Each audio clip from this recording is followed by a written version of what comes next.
and welcome to Healthy Cooking with Heidi. Today I'm in the kitchen with my helper Jack. I want to take a second before we start cooking and talk about the importance of getting kids in the kitchen with you from an early age. So especially for our picky eaters, it can be a great way to increase food exposure. And a lot of times kids need a lot of food exposure, think a dozen times up, before they are even going to try a new food that is not one of their preferred foods. So getting them in here, gets their hands on it, they're more likely to even want to take a taste of it as well. And then they're practicing their listening skills, they're seeing a project start from the beginning and follow it all the way through to the end. So there's a lot of good skills of getting them in the kitchen with you. Now, depending on the age of your kids that are helping you, having them help with chopping may be an option for you. Older kids, we can get them in here chopping. That's a great way to help with fine motor skills as well. Younger kids, you can start them off with plastic knives and things like that. So what we have on our menu for today is we're gonna be making a apple pear cranberry bake. And we want to use our winter produce because it's so good in different types of vitamins and minerals, and this is a great time of the year to use this produce. So, how does that sound, Jack? Delicious. Awesome. Should we get started? Yeah. Okay. All right, so to begin with, I've already gone ahead and started cutting up a little bit of the fruit, but I wanted to have my helper here. I want to talk about how to cut first with you. He's going to finish cutting our apple. So one key thing, Jack, is take our hands, take our fingers and kind of sink them in here into the apple to prevent an accidental chopping of our fingers. So I just want you to make some thin slices with this apple and always tuck the thumb in here too. Don't want to get that. So I'm gonna let you do some chopping there. Get those fingers down in there. Perfect. Very good.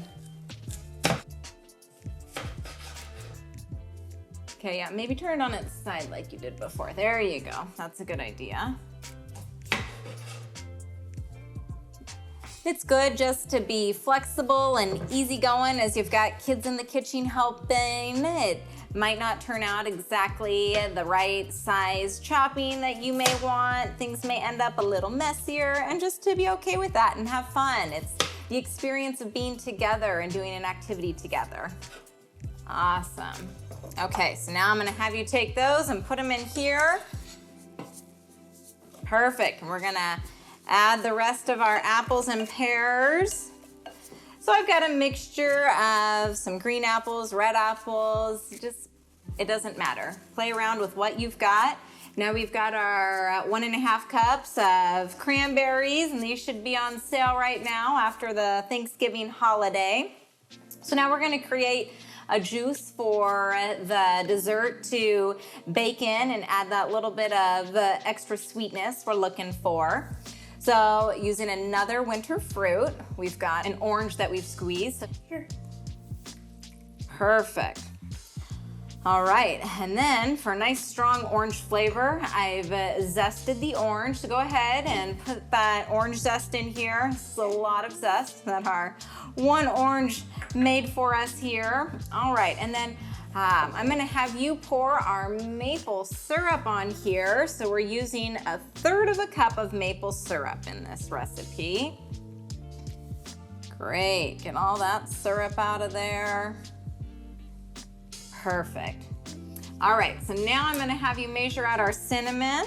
We're gonna use 1.5 teaspoons. So if you could measure that and throw it in here, I'm gonna start just mixing things up just a little. Awesome. That's all right. You can maybe do just a little less on the other ones, but we're gonna be flexible. Doesn't matter if things are spot on. You can have a little extra, a little less cinnamon. It's fine. And we can vary these recipes depending on our taste preferences too. If you want to use less orange zest, doesn't matter. You know, let me show you a trick that you can do to make it a little easier. Since these are so long, scoop it in here and you can get the cinnamon out. There, perfect. Great. Good job. Okay, I'm gonna give this a stir. I'm gonna have you find the 1 teaspoon, and I'm gonna have you measure out a teaspoon for us of vanilla. We're keeping this nice and simple. You know, so often during the holidays, things get so heavy, a lot of the desserts that we have. So focus on our fruits. They've got natural sweetness in them from the natural sugar. Awesome. Our teaspoon of vanilla, perfect. And now, to help things thicken up a little bit as it's baking, can you put in 2 tablespoons of cornstarch in here for me?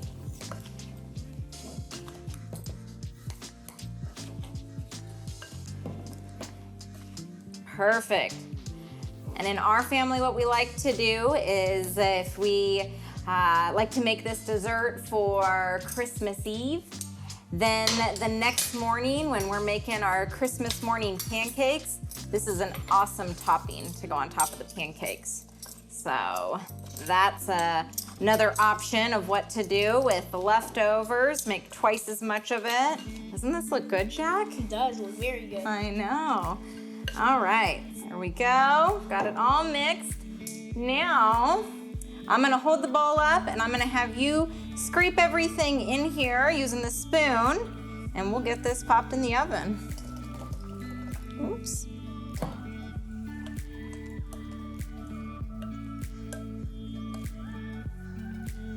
Perfect. Awesome. All right, yeah. Looks good. Oh my goodness. This is a great dessert.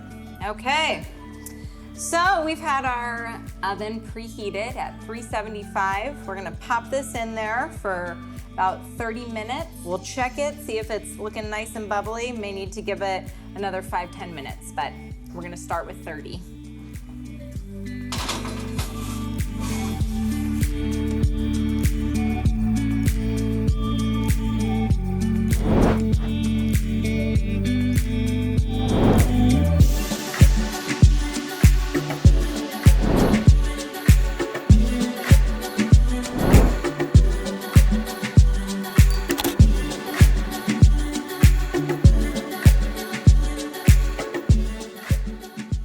Looks delicious. It does. Let's taste it, buddy, and see.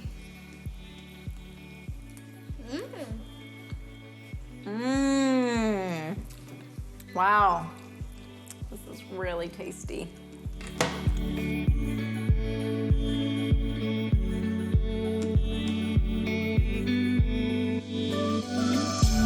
Awesome holiday dessert that is not laden with fat and processed sugar and flour.